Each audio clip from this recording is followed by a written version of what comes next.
Hello there, taxidermists and gentle peeps. This is Neil Woodman from Digital Taxidermy, and coming at you with a little video where we're going to talk about first layers. So it's a little known thing, but as a designer it is perfectly plausible that you are going to build failure into your model. What do I mean by this? Well, as a 3D printer, I'm pretty sure you, me, and the entire 3D printing world has had some models that just irrespective of whatever you do, you get corners lifting up. Now, it doesn't matter what you do, you might have glue, hairspray, or bed's completely level, and no matter what, the corner just lifts up. Quite often you'll find it on larger objects, so as it builds up and builds up, because of the cooling, which causes eventually the part to shrink, can apply stress in the corners. So as we're building up and building up and building up, stress builds up in the corners, which then lifts this off of the build plate. Now this can be a problem, and can cause multiple failures until sometime you get your settings right or you get it to stick, and everybody's happy. But we can improve that. We can make sure that you have a much higher success rate. Make sure that we don't build failure into our models. Okay, so let's talk about first layers. So obviously contact with the build plate is important. So the more area that you have in contact with the build plate, the more success you're going to have with things sticking. So if you've got a large square area, then it should lay down and it should stick just fine. The other things to sort of remember is that when you are laying down the first layer, what you want to do is to try and avoid small circles. So what do I mean by this? You can see on this model here I've got these big tanks, and this is a fairly large model. Large circles are not so bad, because the change in vector isn't quite so fast. When you have very small circles, which let's just make a little sketch here. If you have a very small circle that has, say, a radius of 2 millimeters, a diameter of 2 millimeters, say, then you can end up with problems. For example, if we have a 0.4 millimeter nozzle, the path that it actually takes is very tight indeed. So we just fix we just fix this in place. So the path that the nozzle will take is very tight indeed. You know, it's got a continually changing tight vector. So the constant change in directions can cause your filament to be lifted up or not adhere properly in the first place. The best way to achieve a good adhesion on the bed is to have long straight lines. So the longer and straighter the better. So for example, if you had a square base, in that exact same situation, a 2 millimeter by 2 millimeter square would be better, in theory. In theory that would be better because on your first layer rather than having a continuous change in vector, you only have 4 direction changes, which means it can lay down in a good consistent line, change direction, come across, instead of continually changing direction and velocity. So that's one way to ensure a better success with your first layer. Now, the next problem we get to is the reason why we get lift up. Now, in any sort of engineering terms, if we take a look at the properties of squares and circles. So a circle in itself has a much more even distribution of pressure. So any forms of stress that are formed in one area of it is evenly distributed along the curve. Whereas if you get a build-up of stress along this part of a wall and along this part of the wall, that's going to come to a head at this point. So if you're experiencing shrinkage in the length of the walls here and here as the layers go up, it's going to cause an immense amount of pressure pulling up on this single point. And because it comes to a very single point, it actually has very little adhesion, which will cause it to pull up. Ways that you can get around this is, of course, to have a brim. And a brim will give it some extra support, but often you may even find that the pressure is so great it begins to pull even the ridges of the brim off. This happens. This can easily happen on a regular basis. Some things that you can try to do is increase the wall count, increase the infill, but that uses more filament. So let's take a look at how we can affect our design to start decreasing the chance of failure. So it's kind of recommended that on the first layer you avoid using curves. So you might want to use a chamfer.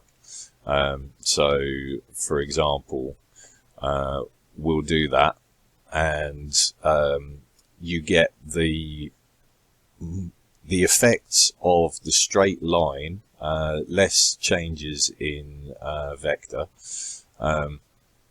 which will give you a better chance of laying down that first layer. It also has the point of splitting up the tension that is built up, because if there's tension built up in this wall, tension built up in this wall, that is then split and spread across this area here rather than at that one point. So the first thing we want to look at is cutting off the corner. In another video which I've done about turning corners, chamfers, fillets and bevels, we go over how this affects your pathing. So chamfers you might not actually want in your XY plane, which is understandable because aesthetically and also with the effects it has on the pathing of the tool head, that might not be your overall goal. So the next thing to look at is, although we are trying to avoid circles on the build plate, what we can do is to apply some small chamfers, which enable it to turn the corner fairly easily, and this fillet will continue on all the way up the Z plane, which means that you have a much smoother tool path, which can increase your speeds, reduce ghosting. We go all into that in the other video. So by putting that little fillet in there, we have the consistency of running down this nice long line, put the little fillet in, and come down the next line, and we'll put another little fillet in here and another little fillet in there. And what this does again is spread any tension built up in this run and this run around this whole edge here, which will give you better adhesion as the layers build up. So that's a little example of something to look out for. So the two bits of advice go kind of contrary to each other. So ideally you would want a chamfer on the build plate, because it gives you a much smoother application. However, in the Z plane, you really want to be using fillets. So we try and keep those turning moves as small as possible to get a consistency of application. And we're trying to avoid sharp corners. So if we take a look at this model that I have been working on, so this is a toxic refinery, and this will be ending up in our industrial section on our website. What I've actually done with this one is I've made it hollow. So this is going to print with as little filament as possible. The walls are 1.6 millimeters thick, which enables us to get a good consistent wall thickness and facing detail all the way through.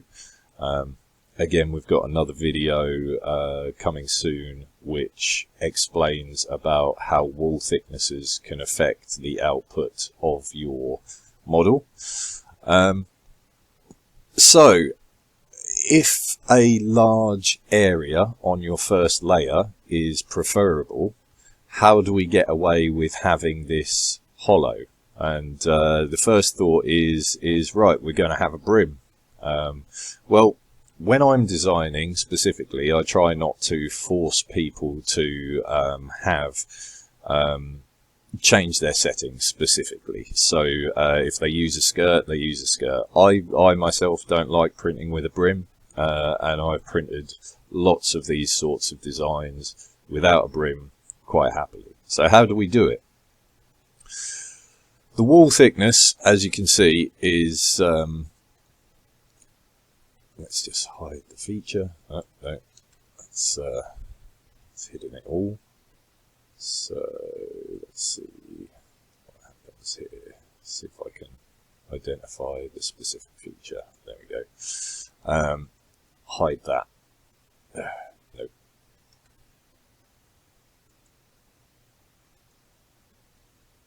Nope. How's about this then? Don't you just love it when everything goes right first time? Suppress. So there we go.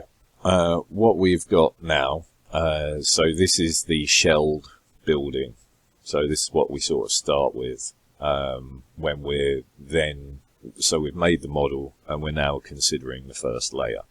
The first thing I'll do is I'll go around all of these internal points and these external corners, and I'll round them off with a nice small fillet. So these fillets are, for example, if we just bring this up, these are 0.6 millimeter fillets, and then they just take all the corners off. You'll get a nice smooth path, which avoids things like ghosting and avoids a lot of jerky motion, printer noise, all sorts of things. You just get a much smoother print all over. And we do that on all of the corners and edges that appear in the Z axis. That will help a whole heap. So then we've got a whole load of 1.6 millimeter thick walls. Now it is quite plausible that a 1.6 millimeter thick wall will attach to your build plate and stay there. I use that on certain items that I design that are fairly fine. There's specific reasons why they are there, and they will print and stick to the build plate. The only thing with those is they tend to be quite low, so they'll only be maybe 8 to 10 layers high. We're talking anywhere between, say, 2 and 5 mil tall, and fairly solid. When you've got something as big as this, and especially hollow, you'll find that you'll get all sorts of stresses built up as the filament starts to cool and shrink, and so it pulls about quite a lot. And what that means is that along here, say, where you've got these changes in direction, maybe as these cool, it will shrink a bit, applying stress in the corners, and again just pulling up those corners. So what I do with all of these, and I will just go and turn that back on, is add an internal brim.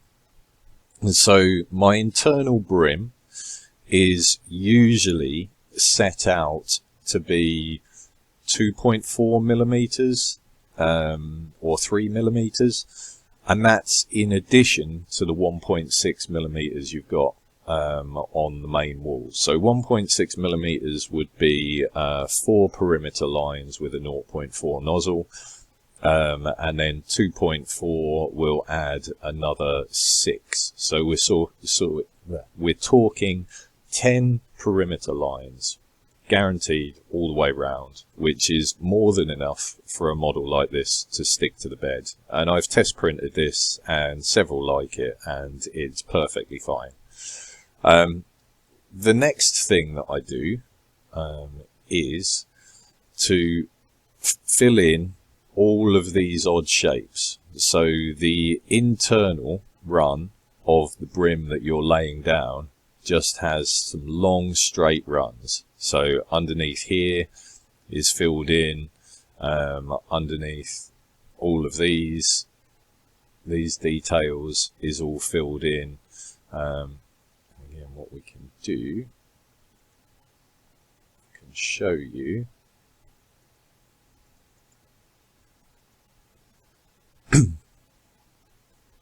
Just open that sketch up. Excellent, here we go. So all I've done is silhouetted or selected this whole edge run. I offset it by 2.4 or 3 millimeters, whichever you want to go for. I add a fillet in the corner, and then I just extend these runs until they get to the ends of these. And what that does is just give your first layer the most chance of success of laying down. You could even add an external one to keep the details as simple as possible. However, it's not always necessary. As I say, if you've gone through the steps of cutting off the corners to reduce the stress, then by having this on the inside as well, it will hold it there nice and firmly. You can see again how we've done that. Now there's an interesting detail on here, which is this. Now all of these changes in direction, they're small, they're fast, and they don't necessarily provide the best chance of success. You know, if you were looking at this model, and then we just come out of this sketch, so let's hide this. It's done it again. We'll suppress that. So if you come out of this, if we come out of that sketch and we see we've got our internal brim there, so the rest of this is looking really nice. Then we come to this bit and we've got in and out, in and out, in and out, change of direction. This is a point that may well cause an area of failing with an inconsistent extrusion or bits lifting up. Anything like that, and we don't want to waste filament, we don't want to waste people's time, we want to make sure that everybody gets the most out of their models. So in this case, what I have done is to add a little base to it. So this is now sat upon a little plinth. So this is like a cooling radiator or an electricity transformer, whichever you want. But it's now sat on a little plinth, which when we go and have a look from underneath, we've got a little fillet which leads into it, and we are running all the way around there and back in one smooth line. And as you can see, we've made that nice and smooth all the way around. Now we can have a look at this in Cura. Let's just make sure brim is turned off. Build plate adhesion none. Fantastic. So we just give that a slice. Go back in, have a little look at this while we're at it. So yeah, it's all about making sure that you have long continuous runs. That will give you the best opportunity for success. Reducing jagged edges and curving and cutting off the corners. Small circles, so lots of small circular detail can be a problem. So one thing that we can also look at is, so let's say for example we wanted this roof to come off. Say we're making a building, we want this roof to come off. We can cut it into two parts and we put some locating pins here in each of these, right? Those pins should not be circular for two reasons. Small circles, again, can have troubles in being replicated because they're small and you're constantly changing velocity. They can cause errors in printing, problems with layer adhesion. You're much better off doing small rectangles, and again with the corners just cut off them. Whether you want to use a fillet or a chamfer is up to you. And the other benefit that has is that when the underside of this roof is put down on the build plate, its first layer doesn't have little circles as the peg holes. It has, again, rectangles or squares with the corners cut off, which will give you, once again, the best opportunity for replicating it. In the video Fillets, Chamfers and Bevels, I also talk about how you can use dog boning in those holes, which again will make that first layer of replication even better and help with your tolerance and fit between the pegs and the holes. So this should have been sliced now. We can preview that. It's quite a long print, even though it's hollow. That's 1 day and 20 hours. Wow.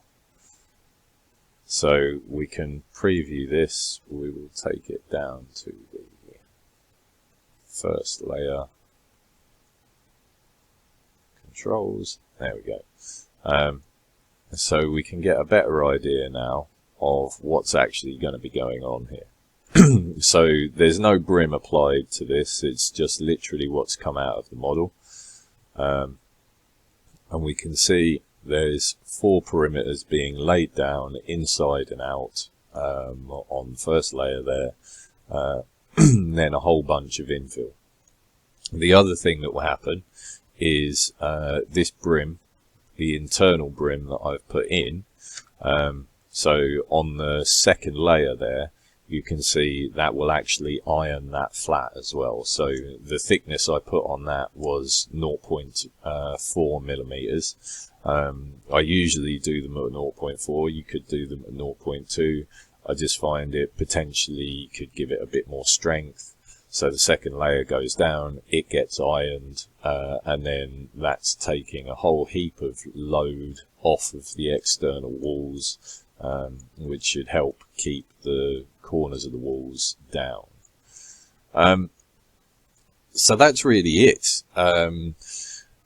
Help your end users by not building failure into your models. And the place that we do that mostly as designers is by thinking about our first layers. The first layer is the most important part of design.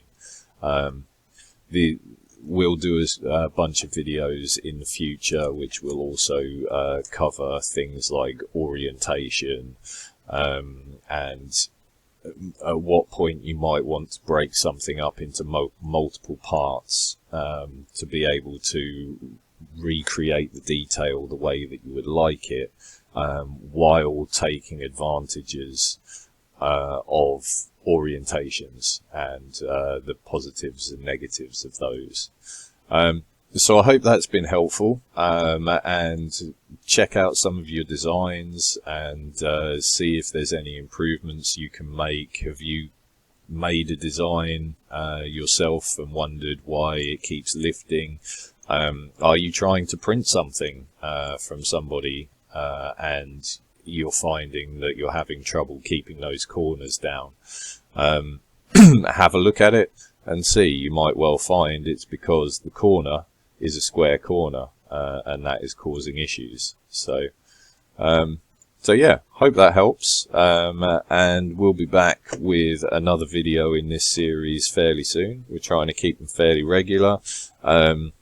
If there's anything else you would like me to cover, any questions that you have, leave them down in the comments. I'd love to hear what you think of this series.